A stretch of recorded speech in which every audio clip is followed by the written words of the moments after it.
So you've got your cushy corporate job, you're chilling back, you're living off your good salary, then all of a sudden you're like... I started in the middle of the first lockdown, so it was all plain sailing. It wasn't deliberately planned to start in lockdown. That just kind of happened. Fuck it, I'm going to start a business. Don't worry about the money. Don't worry about what you want out of this meeting. Worry about what's important to them. And then lockdown happens. What do you do?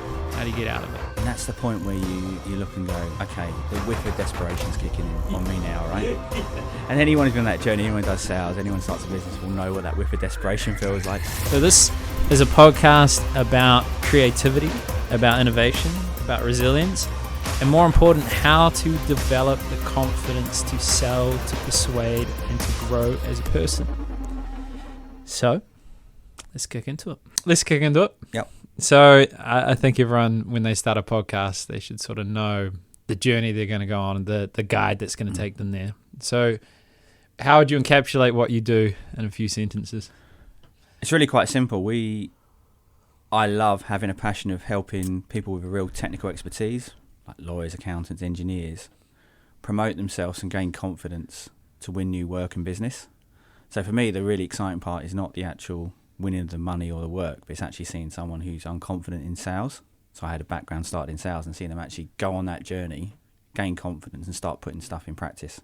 Okay. That just lights my fire. Hey, Yeah. He's off. Okay, well, as someone that did sales out of necessity because I was scared of talking to people, now I've talked to 100,000 from sales. Yep. So I love sales now. Still shit myself. So I have a theory around purpose. Like the most fulfilling thing you can do is to help a version of yourself in the world. So was there ever a point in your life where you didn't feel too confident, or you and that's why you enjoy helping others so much? Or what about that do you like? Yeah, look, I think... Easy questions there. No. I mean, look, it's interesting you talk about resilience and stuff and everything's about knock. And I think you go right back to your childhood and was always probably a precocious, annoying kid. Precocious and annoying. Yeah, it's a good word, precocious. Yeah, up to about 10 or 11, very confident in the world, in all the sports teams and all that kind of usual stuff. Back in England, for those who haven't picked up on the accent in London. And London boys are quite confident anyway, because you kind of needed to be back in the 80s. Yeah, look, then the parents separated and that kind of stuff, and that knocked a bit of confidence. I remember starting to think that people at school were looking at me, and they weren't. But you get self-confidence conscious, right? And you start worrying about that kind of stuff. So over a period of time, you kind of rebuild the confidence, but you're conscious that you're rebuilding the confidence rather than naturally having it sometimes. So it's kind of a different thing. So yes, we all have days where you sometimes look in the mirror and go, I'm not feeling it today. But you're an owner of a business, you've got employees, you've got responsibilities, you've got clients who need stuff. So like, as they say, where I come from, you have a word with yourself in the mirror, you have a look, you start building up your confidence, you remind yourself of what you're good at, what you're not good at, because we all have flaws. And a part of confidence is actually being aware that you're not great at everything. So pick the things you are good at and focus on those and take them forward. So I started a new business about a year ago, and I've changed it 10 different times and fucking self-sabotaged like you wouldn't believe. So I'm curious what your so you decided you had to ask your wife for permission to start your business to check in. What was what was business like? Did you shit yourself? You were like, yeah, I got this. I looked in the mirror a couple times today. So look, no, I started in the middle of the first lockdown, so it was all plain sailing. Come on. Smooth. So yeah, smooth. Right? So we know that I'm no Nostradamus. I can't see into the future. So look, it really, really interesting. I had the really good corporate job, the thing that you build for over your career and your time. BD and marketing director at a large law firm, just overseeing them joining the world's largest law firm, did all the rebrand. But at that point, I could see where the journey was taking them, and also starting to see what really infused me. And it's about change. It's about making organisational change. This then led them to a kind of global structure where you're just, from a marketing BD sense, overseeing what's happening. So yeah, but you're sitting there with a very nice salary, I'm not going to pretend, and you're going to your wife going, I don't think this is for me, I'm going to resign in January. What are you going to do? Not sure yet. That's a great moment. I'm like, what? And we've got a mortgage. Yeah, but we live in Auckland, it's not a big mortgage. Oh no, it's a big mortgage. And you got how many kids? 2 kids, yeah. All right, cool. Yeah. So, right. Are you okay? Yeah. So we have that conversation, and she understands the reasons why. And then you go through a journey of what you want to start. look, I was on a 3-month notice period. That became 5. It wasn't deliberately planned to start in lockdown. That just kind of happened. They made the offer to the person who was going to take on my role, and we did the handover during the lockdown. And then obviously they didn't want to pay 2 salaries, so there I am starting the business, which was pre-planned and already registered, but it just made it quite different. You know, the things I would do as a natural salesperson would have been hit my contacts, get some work in early, go and meet some people, drink way too much coffee, start getting the shakes. But instead, you know, built the website, really focused on the business plan, which I shared with someone who's kind of a bit of a mentor for me as well. So went through that kind of process, really nutted out what it was going to be in the long-term vision. So we do have a 3 to 5 year vision for the business, and it started there. And look, picked up a client because I've consulted before, so we did manage to get some short. Oh, how long revenue. until your first client? You're shitting yourself. Oh, yeah. Month 3, you know. No, actually got some first work within the first month. Oh, hey, okay. Not enough to compensate the salary and stuff, but enough to get some momentum going. I think we saw, and then we came out, if you remember, the lockdown quite quickly, the first one. Yeah. Or it seems remembers to be quite, in the internal life of the last 3 years, that first one was quite good. Yeah. Right? And people were friendly and happy then, right? Because they knew experience. And they were putting out teddy bears and everyone was waving at each other in the street going, isn't this fun? We're not at school, right? Yeah. Let's bake with the kids. And then and then we were building momentum, and then we've gone back and we started to have some clients, and I've gone to my own network, and we're at that stage of, in the sales cycle of qualification, proposals coming in, starting to see the next raft of clients, which is going to see me through for the next 4 or 5 months. And, you know, we're in that start of business where we didn't really qualify for any of the COVID subsidies in the first bit. We hadn't registered in time, so it was a glorious time to like really in the slam of right. Oh, you started. Oh, you can't get anything back because there's no trading revenue. What did you do last? Well, I was employee last year, so all that kind of stuff, right? Which is fine. Government has to make a rule, and you live by it, and you drive on. But the second one really hurt, right? Because we just got momentum. We're at that point where people were going to start using the services. And they're like, well, we're in lockdown. Why would we use a business development or marketing consultant right now? You go, yeah, good point. We want to do it, but we'll revisit it, and we want to see you in person. So, yeah, it kind of slowed things up and made it harder. And that's the point where you look and go, okay, the whiff of desperation's kicking in on me now, right? And anyone who's been on that journey, anyone who does sales, anyone who starts a business will know what that whiff of desperation feels like. And you lose sight of what's important. And the ethos of how I operate and how I tell my clients to operate, and it's a mantra that really burns, is actually don't worry about the money. Don't worry about what you want out of this meeting. Worry about what's important to them. Try and understand them. Try and help them on their journey and be helpful, right? And be curious. And that's really easy until you're worried about paying the bills. And all that kind of stuff, right? Yeah. So you have to take a moment and compose with yourself and take a step back. And that's kind of a self-revelation. You start noticing that you're making the wrong kind of calls, and you just take a step back and realise you've just got to be patient. One good thing about being a father is that teaches you patience. I'm naturally a very impatient person. I like things instantly. I like them quick. Yeah, salesman. Yeah. And a London boy at heart, right? We do, love Auckland, but even that's sometimes a bit slow for me. Really love Wellington, but sometimes, the best coffee in the world, but like, come on, can we do it a bit quicker? So there's that inner thing to get things quite quickly in my world. But you realise you have to go slower and find some other stuff. And then there was different little bits of diversification around where we made the money, right? Yeah, so, wherever the fuck it comes from. So I can pay the mortgage. Yeah. That's ethical. Yeah, to a degree. Look, luckily over sort of 20 odd years, there's a big spectrum of what services I can provide people myself. And look, as the business grows, we're now trying to get specialists to do those services, but there's a lot where I was doing aspects of the business where I wouldn't normally do it. Yeah.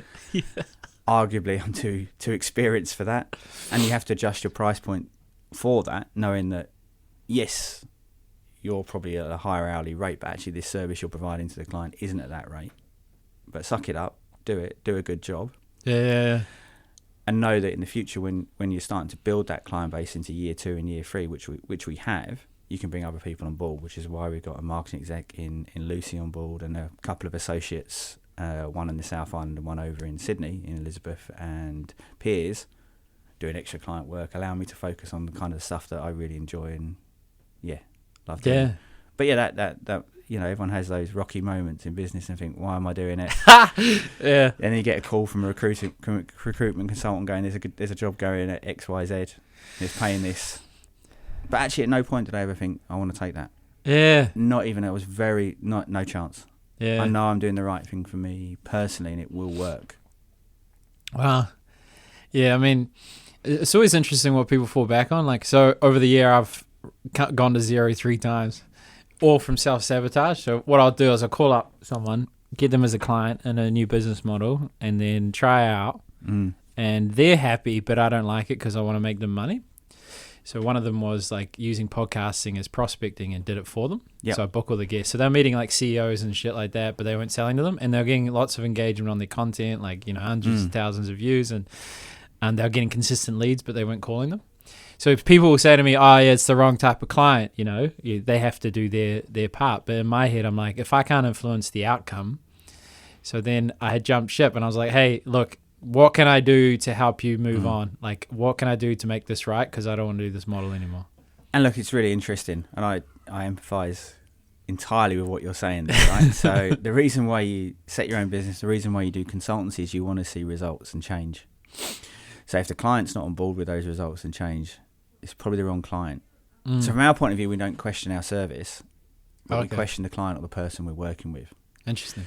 So a lot of what I do is actually, BD coaching with lawyers or accountants or engineers or architects, all those people in professional services world who charge by the hour, who aren't natural salespeople, but now have to have a book of work and build relationships and build a client work.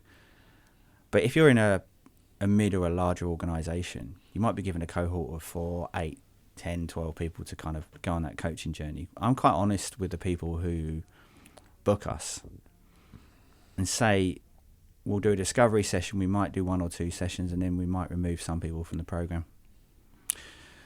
Because, like you, I want to see the change, but also there's unfortunately no way you can actually inject motivation into people. Yeah. So if they're not going to use these skills, they're going to have a nice conversation, they might find it entertaining. I mean, I'm pretty funny, I think. But, they might find it humorous or whatever, they might be passing the time, but ultimately it's a waste of their half hour. Yeah. They could be doing client billable works, or they could be doing something else. There's no point to it. So we have that conversation of actually this isn't for them. They can do something else, right? But you've got these 4 or 5 that actually go out and win work. So now it's a question of how you structure your business and what you do.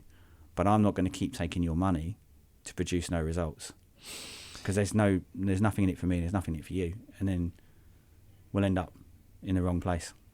Yeah, I mean, I see salespeople as truth tellers, and it's an exchange of conviction. So you need to believe in what you're selling, and you need to care more about them than they do in order to push things. So yeah, and that's fascinating, right? Because when you do that without even thinking about it, without doing it for a reason, and you believe in that, and you just suddenly come, this isn't for you, or we're not for you. They either become your best client ever or your best referrer. Yeah. And because suddenly the pressure's all gone, because you're not trying to take their money, you're actually saying, actually, can't help you right now, but I know someone who can. And that will happen. Yeah. And it's one of those things when you're going for a patchy period, or you need the work that you need to remain true to. Yeah. Because it will see you through in the long term. And, right now we're in a recession. Let's not pretend we're not. There's a feeling of kind of need, requirement, lack of money in the economy. There's a whole load of social weird stuff going on as well, right, which we don't really necessarily want to get into today. But we're starting to see a change in dynamics in kind of, how New Zealand is. Let's get you cancelled, go on. Yeah. Oh, look, but, when you come over here, and like I've been here for well over a decade now, the lifestyle's a massive part of it, right? It's always had a high cost of living. But it's a great place to live in New Zealand, full of great people and great friendliness. But now we're starting to see some social problems, which maybe I'm more familiar with. Oh, yeah. Growing up, you're starting to see some shootings, you're starting to see some violence. And that's indicative of kind of when people are feeling isolated. when there's an economic downturn, when goods are expensive, food's expensive, and probably when you've gone through like a 2 or 3 year trauma of kind of being locked up a bit. You know, and I'm not an expert on this stuff, but it has an impact on how you feel and how you are, right? Yeah. And it's that kind of fear of being put inside again with your loved ones, or not being able to do, and having restricted freedom. So, would you go on a lockdown again if they made you? You have to, wouldn't you? I would, because I'm not going to rise up against it, you know. And there's 2 kids, but I don't think they would again, to be honest. You made an interesting point. How do you balance integrity or doing what your truth is while not putting your family in jeopardy? Like, do you ever dance with that as a man, like in your mind of like, hey, this is what I believe, this is what I stand for, but it might come at the risk of others? So that's a heavy one. That's a really tricky one, and you kind of look at it and go, there's that responsibility, and look, there's 2 of us earning money as well, so it's not like it's all on me. Oh, yeah. And we're good on your wifey. Yeah. Should we shout her out or no? Oh, look, yeah, you can speak to my wife, Hayley Paul. She's a real estate agent at Barfoot and Thompson in Point Chev. So, if you want a house, Point Chev, you're listening. Absolutely, right, Hayley. Yeah, but you have that shared conversation, and it's very within that. I look at it, you know, I happen to have 2 sons, so there's a role modelling part that goes on with that. And it's a journey, right? Because there's many things you learn in life. And one thing you learn is that you're going to make more mistakes than you ever wish you'd ever make as a parent, because you're learning as you go, and there is no manual. And each little cherub is completely unique. So they're 11 and 9, and they've got different personalities, right? And they challenge you in different ways. But I look at it like this. If you're going to set that role model, then being true to yourself, being integrity, sometimes making tough calls which may have a financial impact on your family, but ultimately lead to the right outcome for you and the family is the way you want to teach them. To have that courage of conviction, that ability to say, yeah, this is the right thing to do. This is what I should do.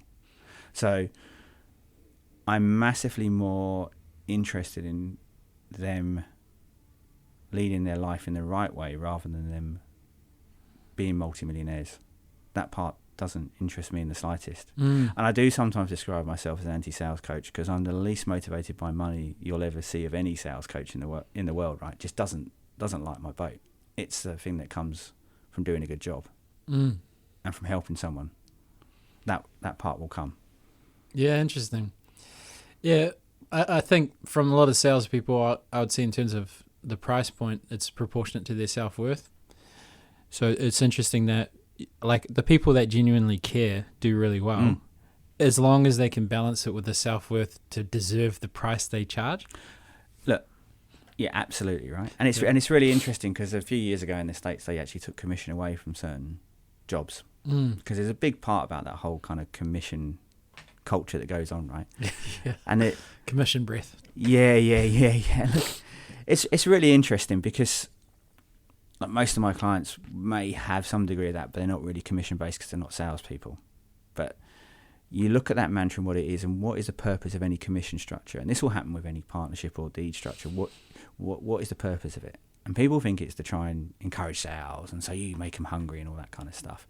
But actually, the purest point of any commission structure is to reward the behaviours that you want to see. Yeah. That's the key part of it, right? Nothing else.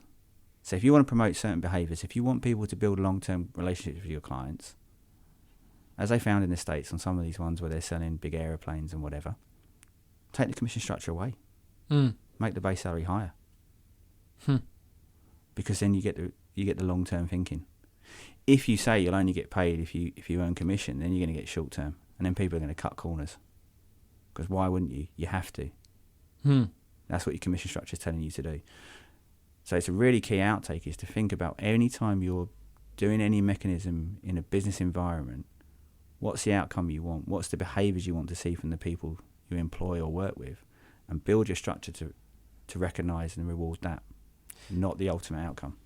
So the pushback some people might have on that is like, you got the hire thing, and then how do you know you're hiring the right person? And then that's their failings as a leader. But look, it's nigh on impossible to know you're hiring the right person, right? And if you haven't made a mistake at both ends. So let's be really honest. Yeah. About This is a space for it, brother. Yeah. Hit me between the eyes. No, but there's no time when you're looking for a job in a tight economy or in a smaller market. If there's less opportunities out, you will take one that doesn't sit quite right with you because it seems good enough. True. People will hire someone because they can't find the right person. Eventually, they've got to hire someone. They need to fill that seat. And so, therefore, everyone makes mistakes on both sides. It's a tricky thing, right? And everyone says, "Oh, hire for the attitude," right? But then one little glance at Seek and everyone hires for the skills. Because no advert says, "Don't care if you can do this or not. Want a can-do attitude. Come and see it still." Right? No, yeah. Want a salesperson, hope you never sold before. Do you fancy giving it a go? All those kind of things, right? Do you want to be a lawyer? Have you got a practicing certificate? We don't care. No, it's not going to happen, right? So there's an element of knowing they want the skill set and to be in that thing. You'll find that people tend to hire quite conservatively in most cases. So any time in your career, and I reflect back when I've tried to do this before, when you stepped out of sales and went into a more coaching environment in professional services. But when you're looking to make that change away from just direct selling, transferable skills. We thought you were the best candidate. You interviewed really, really well, but there was someone who had more relevant skills to us, so we're giving them the job. So people hire on the kind of conservative basis because they've got to justify the decision to someone further up the chain and so on and so forth in the larger and more corporate. So do they really make the right call on the personality? Do people do personality tests? Do we grow our organisation or do we just hire in our own image? Because it's more comfortable, right? But if you want a really good outcome, you probably want a bit of tension. But then we sit in New Zealand and we don't really like conflict in this part of the world. Yeah, a lot of people pleasing. Yeah. Especially in sales. Yeah, I'll call you next week. I'm like, all right, all the best with life. But I think in any industry, right? Yeah, nobody wants to hire. You look at the big accounting firms. You don't want to hire someone who's completely different personality type to the rest of your team. But in reality, if you want to build a better team and do something interesting for your clients, you do, and then you just got to work on how you manage that and do that, right? Because how can you have client-centric thinking if your organisation only thinks one way? Yeah. Because your clients don't think that way. I think, like, in terms of hiring, I look at values and vision. Can the vision achieve what they want in life, and are their values in line? But then different mental mind maps. It is uncomfortable. Yeah. Like talking, like an example here is there's a lady. She's very detail orientated and looks on the area of negativity. We'll find things wrong, and is the whole reason we were fine in COVID. I was like, that's not going to be anything, and she was all prepared, had it all done. Yeah. And navigating that with empathy. But I think if you have fundamentally different values, like for example, like if you're dishonest, or if you don't take responsibility for your actions, or if you lack empathy, those are 3 core values. That's it. I hire my friends in that sense too. And look, they can fire me too if I don't keep it. I know. Look, I think empathy is a really, really key one, right? Everyone in my business certainly has that. They need it for the clients, but they need it for sanity sake as well. Yeah. I love mistakes and people owning up to them and just being honest. So we're really into that. It's hard in reality. Of course it is. How do you navigate responsibility? Like, I'll naturally, if I let my mind go, I'll be like, oh, poor me, victim. It's not my fault. It's their fault. That if I let my mind go, that's where it'll go. How do you navigate responsibility when you don't want to do it? You know what I mean? Look, because you probably fucking sidestep it once in a while. Someone calls you out on something, you're like, it's an interesting one, right? Because I think everyone owns up to most things, but then there's sometimes something that's a little bit confronting. And in the moment, you need to take a step back and not say anything. And I've learned that over the years, or learning that still, right? There's a point when you're most under pressure, when there's 500 voices and you're in a busy environment. If someone says something to you at that point, then you'll just snap and react, whoever you are, right? And you may get defensive in that moment. It's perfectly natural to do that, right? So what comes next, though, in the calm conversation out at the moment, right? Mostly I make quite a lot of mistakes, so it's quite handy. And you look at things, and you're overseeing a whole business, and you'll see stuff that doesn't quite sit right. Something's gone wrong in the back end of one of your systems and stuff, and you look at it and go, "Oh, did I press the wrong button? Probably. Could have done. It's not really my bag, right?" But then ultimately you think, does it matter? Does it really matter who made the mistake? Yeah, no. Doesn't, does it? No. What matters is we correct it. What matters is we know how we did it and try and stop it happening again. Yeah. Right? It's a learning. It's all it is. And once you get into that mindset, it's a much, much more powerful place to be, right? Yeah, I mean, a lot of people I see, I think it's probably even inherently human, is they link their identity to their ideas. So if you confront them with an alternative way of viewing the world, they have to reject a part of themselves. So it's quite hard to like in sales, objections. Like if you gave me an objection right now, and I say, I completely understand this is why you're wrong. See now. That's the old school one. But objection handling should be just ripped up and thrown away. Yeah. Okay. Good. So tell me about it. Drives me nuts, right? The reason it drives me nuts is because it's the wrong mentality. You're not ready to buy. You don't want this service. I'm going to try and convince you to change your mind. It's the whole idea of closing, right? Which is why people don't like being closed. Because you're forcing someone into a place they don't want to be. So why do it? Don't. Recognise it. Say, okay, so that doesn't work for you. Here's 3 things that might. Options is completely different. Give them the power to make a decision. Do not try and force them to make a decision. Having gone back and you look back and you think, oh, in your early 20s, again, probably a bit precocious. There's a couple of times you did the forced close because you were talked to. You just want to clean yourself when you think about it back, right? Did they become a client for the long term? Were they the relationships that you're still talking to now? No. But the ones when you didn't, when you gave the client the power and you helped the client and you helped them through it, they're the ones you're still talking to now. So objection handling is a really strange thing to teach if it's not done with the right mindset. So there's no harm in saying, look, absolutely understand where you're going with Mr. Client or Mrs. Client or they client, whatever it might be. Absolutely get that. But have you considered these other 3 options and what they might do for you? Interesting. Optional close. I just think you've got to trust people to make a decision that's right for their business, right? Yeah. Because they know their business better than you. And one of those options might be to do nothing. Or one of those options might be to use someone else. Yeah. And that's really confronting for a lot of people. To actually say, do you know what? We don't do this. But you might, for example, want to do a big survey of all your clients. We don't run that for you. We know people who do in that field, so here they are. And then the client goes, oh, that is actually what we need. Thanks. We'll come back to you when we need something else. Right, sweet. But we haven't created that moment where someone feels like they've been put into a corner. Yeah. It's not a boxing match. You're trying to help someone. Yeah, no, you're on the same team. Yeah. It's interesting that, because you are, in essence, giving them options that are resolving their concerns. I would have, I have a slightly different approach of trying to understand why I'm wrong. So they tell me, here's the objection because of this. I'm like, oh, fuck, really? Okay, what makes you say that? Because I actually want to understand, and if it's wrong, I can rectify it. If we can't fix it, then we can do the options. So it's just that part that I would add in that. Yeah, and that's a question of whether you've misunderstood it or not, though, right?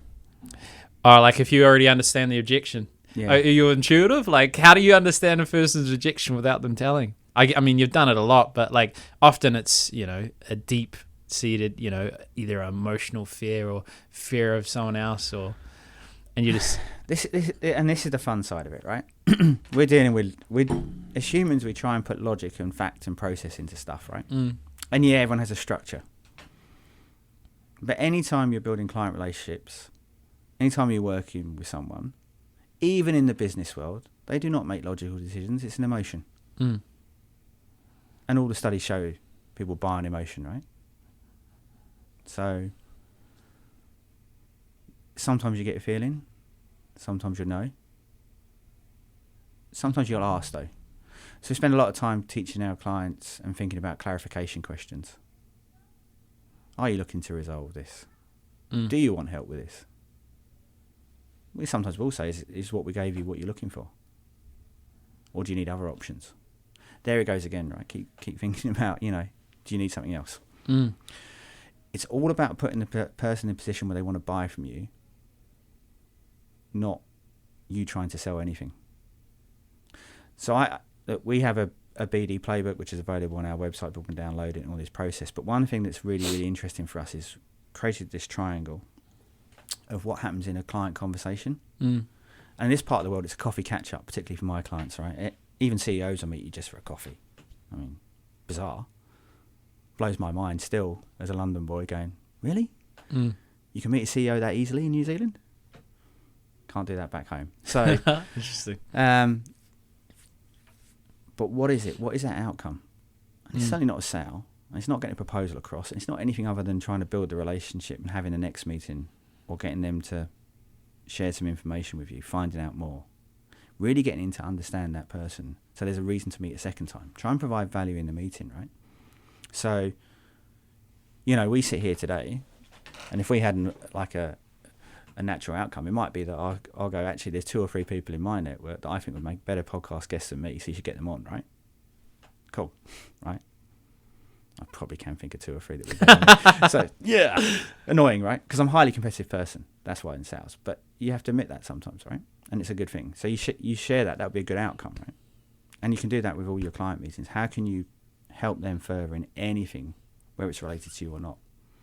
That will need the reason for the second meeting, because the thing that I spend most of my time on is coaching people on how to get a second meeting, or how to talk to your client when you're actually not working with them. So a lawyer will finish a matter, send the invoice, doesn't know how to get back in touch, did some good work, will wait for the next job to come. But there's no interaction, right? Which means if someone else in the legal profession goes and meets them and builds a relationship, they're at risk. Same with accounts, Although, if they're doing their annual accounts, they've potentially got more reason to speak to them more regularly. But it's still a risk. Engineers, likewise. Finish the project, great. Now what?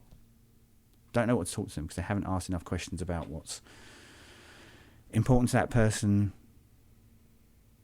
Yeah, just leave it there, important to that person. Because it could be business, could be personal, right? I mean, in the course of this conversation, we've probably covered both. Yeah, well, it's interesting. Yeah, I mean, follow-up's not something I do well. Like, in a personal setting, like, I'll have a couple friends and then ignore everyone else. I don't want to hang out with people, but I've learned I have to. So it's funny. We did some networking classes this year, which I didn't think we'd do a lot of networking training ever again, right? But the last few years have meant quite a lot of people have asked for it. And, and it aligns with what we do because it's about building confidence. The skills part of networking's relatively easy. But we do it in a practical environment. They get drinks and all the nibbles just to get them doing it because it's about building your confidence in a safe environment, and a lot of what we do. But, within that, we kind of use the example of, well, everyone worries about first impressions. And you can't say people don't make first impressions because we do. We judge. Humans judge everything. We can't pretend we don't. But they're not absolute. And that's the great news about it, right? They are not absolute.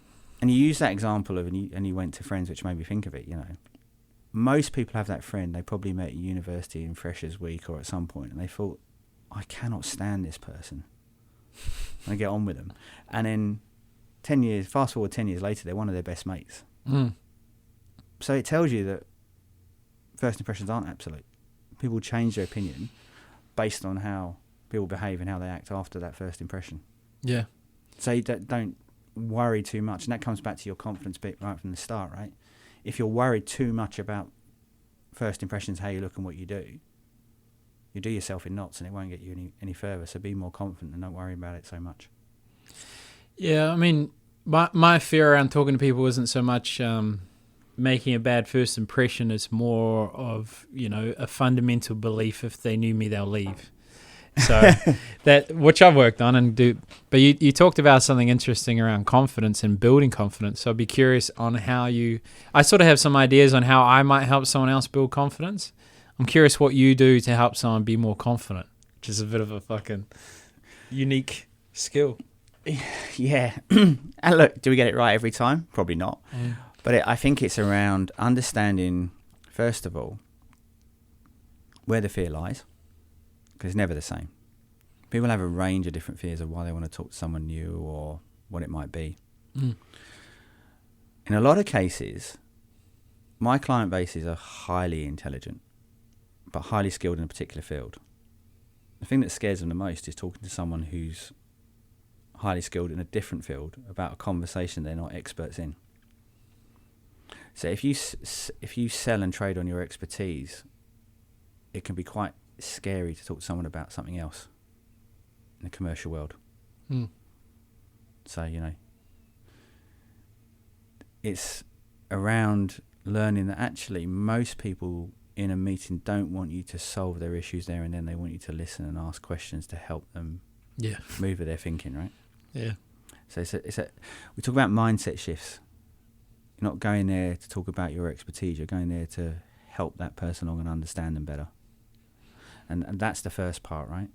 The second part is kind of, well, if you're really nervous about something, what can you do? You can rehearse some stuff. Be an introduction. Look, I get to go on stage sometimes and it's quite nice, the lights are in there. I find that quite difficult. I really enjoy training rooms, smaller groups, human interaction. So I feed off getting there. I'll get people to talk. And if they're giving me difficult questions, even better. I love it. But standing there where you got like 150 people, you can't get that interaction. It's not going to happen, right? You might get one person put their hand up occasionally, but they don't, because they don't want to be exposed in that room, right? So that first bit, you're like, well, I'm not going to get that interaction. Same with webinars. Don't really enjoy those. It depends. Like this is nice because we're having a conversation, so we sat there, right? But if you're sitting there and you're doing that presentation to a computer screen, and you crack a joke and you pause, hoping people will laugh, but you realise you look like some weirdo. And most of my jokes are terrible dad jokes. Yeah, no one laughs in an auditorium. No. They're all just looking at you. Yeah. So just, shoo. Yeah. Which is fine. Yeah. What's weird is sometimes someone gets them about 2 minutes later and you're carried on and then they start laughing. But so I rehearse the first 2-3 minutes. I don't rehearse any of the words. Like people who work with me will attest to the fact that if you pick up one of my presentations, you'll see a bunch of slides and there'll be no speaker's notes or anything in them. They're a nightmare if someone else wants to use them. There is no anything other than what you see. Because to me, seeing the point, I'm confident that I know my stuff, so I can talk around it and to it. And I want to be more natural. Yeah. The minute I'm scripted, but I will script the first intro bit just to get the confidence. Because when the lights are in your face and everything's going and the mouth's dry, you want muscle memory. Yeah. And so that's what we talk about. And then we talk, when you come in building confidence, is it's 5% improvements. There's this real desire from some in the industry to kind of give people best practice and make them do that straight away. That'll blow your mind. So you've got to go step by step and little bit. And I'm hugely a fan of consultancy in its purest sense. So, yeah, read too many sales books over the year. And yes, we have some core beliefs, but I don't think even with an organisation, everyone should have the same plan and the same process. Because they're all individuals and you need to find the thing that's right for their client base, but right for them. It's a learning zone over panic zone, right? Yeah. So there's enough that they can do and stuff they can do. So some people might embrace the idea of content to produce leads. Some might just pick up the phone or email people and get meetings. Some might want to go on the speaking circuit. All of these things are legitimate tactics. And they might be uncomfortable, but they may not do the other one. So you just kind of build a program and plan around them, which helps them achieve stuff. But it's also about habit. So it's got to be something they do regularly. So we talk about active coaching. So sometimes we sit there and actually just do with them. So you want to send an email to get a meeting. Let's write it now. Let's send it. Let's confront the problem. Let's make it an active coaching, not a theoretical kind of, this is what you could do. Let's do the thing that you don't want to do, and let's do it together. And I get to share stories with people, which, you know, I've learned, interestingly enough, they don't want to hear when I've been successful, been awesome at sales. They want to hear when I've messed up. Yeah. Because it's comforting to know that someone who's done it for 20 years can still make mistakes. Therefore, you can make mistakes. It's fine. Well, funnily enough, off here we talked about Pixar characters and that in this the rules for creating a character. People admire someone for trying more than their successes. Yeah, absolutely right. Who doesn't love Pixar? Yeah, we're doing that Pixar thingy. But I think there's a few things that you highlighted in there. That 5%, in psychology they call it like the 2% rule, where it's like you've got a certain way of approaching things. If you're venturing out of that, then you're going to get resistance. Yeah. So as long as you don't do too big a change, you don't get too big a resistance, and that will allow you to build momentum and to get things done. Another thing you talked about was framing, so how you actually view the fear. Yeah. Another thing was exposure therapy, so how do you get incrementally exposed to the thing you're afraid of, like a needle. Yeah. Like you put the needle there, put the needle against you, and then you actually do the needle. Yes. And over time you get more comfortable with it. Yeah. So how did you come to the sort of realizations around what helps? Is it something that you did? Is it books you read? Is there a framework? You sort of wing it and tailor it to people and get an aura? I think it's all of the above to a degree. Yeah. So like you read some stuff, you work with people, and I've worked with other people within the industry and seen their coaching and been through some coaching programs myself. So you adapt and see what it is. You learn what works. Look, one of the things that most struck me when I first came over, I set up the business development function at Grant Thornton, Auckland here, so just down the road. And they brought me over from Grant Thornton, London, and I'd never been to New Zealand before, but the CEO at the time told me that it was a tropical island where it was always sunny and it was a great place to live, and I believed it. So tropical. So tropical. Feels tropical in this fucking freezing ass. It's been great this year, you know, yeah. Very dry, very warm. But look, great fun, but I was going around working with the partners and, you know, learning a little bit that actually, first of all, what was a small company in London is not applicable here. So that was kind of an eye opener, right? There's a lot to learn for me. And you sort of sit down and go, yeah, we'll do that, Ben. Yeah, we'll do that, Ben. And you come back in 3 weeks for your next session. And I meant to do that. Yeah, we'll do that, right? And it's kind of very polite. And then it learned me to realise that, coined the phrase, or someone else said, I can't remember where it came from, but it came very true that, you know, you're not getting anywhere because you're getting hit by death by agreement,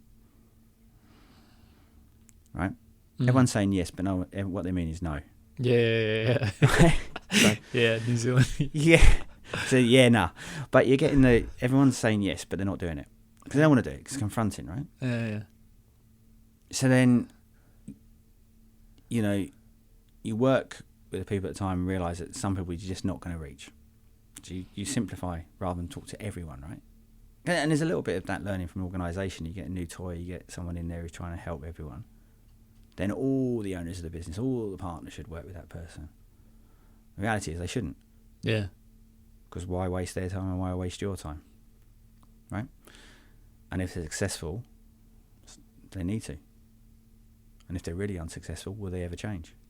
And it's an interesting thing. There's lots of theories going out there. Actually, it's the middle cohort that's the most receptive and will lead to the bigger organisational upturn. Interesting. Yeah, and that's not where you naturally would go to, right? It's fun to work with successful people because they'll probably be a little bit more successful, and also they get this stuff anyway, so you're just sharing the minds and you're learning a lot, right? Which certainly happened to me in PwC. I worked with one of the best rainmakers I ever did, and, you know, nicked a lot of what he did at the time, and now coach other people to do that stuff is brilliant. But that's helpful because you're decoding what someone's done. And actually natural salespeople, which you see in the environment I work in within these big firms, they don't know what they do. So that's where someone like me comes in and be able to decode that and disseminate it out to people. But it's that middle group who are actually kind of doing okay, but could do better. And the upside of them doing better puts them into the successful group. But everyone kind of goes, well, I've got these people who are underperforming, so we better go and get someone to work with them. But they're underperforming for a lot of reasons. Some of it's mentality, and some of it mentality won't be shift. That's not to say that we haven't moved some of those people. We absolutely have, and made them have good practices. But sometimes it's too late. So what you're trying to do is trying to prop something up. So you're almost propping up the decaying building that's got no foundations by sticking a stick underneath it and hoping it will get a bit better, might stand up for a bit longer. Do you have to have those tough conversations? Be like, hey, why are they working here? Yeah. Do you give them the tools to navigate that? I can see how the middle, like you could have a net gain really quick. But it comes down to structure, right? So where in it, they might be a fantastic engineer, right? They may just not be someone who's going to win work. But if you can work with that middle cohort that can get more work, then do they need to? I can't tell you if they're going to be a manager. I've got experience in that corporate world, but I'm not a management consultant. And it goes back again to what you're true at, right? You can go, look, I don't think they're ever going to be a work winner. I can't tell you if they're a good engineer, accountant, lawyer, whatever, right? And I can't tell you if they're a good manager. Nor do I want to. It's not my sweet spot. But how you structure and work your business is something that maybe you want to consider in this thing, and this person may have that right role within it, right? From a marketing and BD perspective, they might be the doer of the work that the others go and gather. Yeah. Hunter-gatherers and all that kind of stuff, right? But you go, but there's no point me continue working with them because we're just going to get maybe a bit better. Yeah. But it's not going to see the upside. But there's these people over here. So it's really fascinating because most people would think that, the middle ground, solid performers, there's no room for growth. But actually that's where the most room for growth is, and that's where you can turn your organisation around quicker. Yeah, it makes sense. I was sprung by, not the successful. Not so much, usually there's a small percentage of a sales team that's carrying everything. The top 5% is doing 80% of the work or whatever. Yeah. But then as you're coming in, how do you make an adjustment to that person that would see a significant upside in the organization? So it makes sense to me. Well, so you got these middle ground people, and you're able to categorize people in some degree who might work and who may not, and that's helped your business. What do you look for? How do you identify a person that's not meant to be? It comes Write them off, mate. No. Cast them to the... Look, it's quite interesting. Because if there's a board, a managing partner, a CEO, whatever it is, BD director, I sometimes think they know before they even employ you. It's interesting. And I think the person knows as well. Yeah. So it's around that conversation, right? And then when you're unpacking, why they want to do it, what's in it for them, what's their motivation, sometimes they turn around and go, I don't want to do this. Right. So they'll go and have that conversation. And that's good because that's empowering for the individual. It's not that you're ducking the responsibility of doing it. Actually, it's better for them to have that conversation, and find a better path to what they want to do. So, look, there's two angles we work with, like the partners and directors, but there's also we work with the up and coming senior associates and associates who want to become partners in these big firms. And for them, they recognise that they need to start building a client book of work. They need to develop these skills. So their motivation's quite high on that. So usually they do quite well. But there's a lot to learn. And there's lots of barriers in the way because they're not the partner yet. So they're trying to build relationships, but they have to defer to someone else. So there's all this structure going on. But it's around, it kind of, you've put Pixar in my mind. So I'm drawn to the film Ratatouille. Ratatouille, bring Pixar, no? Yeah. So that idea that everyone can cook, right? From the movie, which is the big slogan, right? Yeah. I believe everyone can build client relationships. Fundamentally, everyone has that ability, right? And introverts, mate, are better at it than extroverts, massively, because they listen more. So when the skill set's there, if they have the desire, they want to. But there's a great part in that movie when you watch Ratatouille, which is kind of everyone can cook, but not everyone wants to, and not everyone will. It's the same with what we do. Absolutely on the money with that, right? So they can, but they may not. Yeah, no, fair. Brilliant. Pixar. Yeah, I've been I only obsess over a few things for a long time until I get it. There was a while back, maybe 20 minutes, and we're at 50, so we're wrapping up, mate. Cool. But you talked about sales books or just books in general. Is there anything that's either a mentor or however you consume information, something you follow, or books that you find good oracles of truth for sales? Or for okay, so first up, my first real sales mentor back in London was a guy called Paul Palmarosa. He founded a business called Intellexus, which was an e-learning thing when e-learning was new. And that was how to teach finance for non-financial managers. So big corporate deals. Look, he in the 60s in New York, really interesting guy, was one of the guys who first sold $1 million worth of computer kit. Oh, yeah. For like one of the big companies over there. And one of the computer stories... Computer kit, sorry. So like a big bit of server or something, like $1 million server. Ah. In the 60s, that's a lot of money, yeah, right? No, that's $1 mad. million, right? So really successful sales guy, then founded a business. So yeah, I guess I followed a similar path in a way. He, then walked in, the big man in his IT company the next day, and he said the best lesson I got from my sales director as a young guy was, great, but what have you done for me today? Sold that yesterday, might be the biggest deal in the company's history. What have you done for me today, right?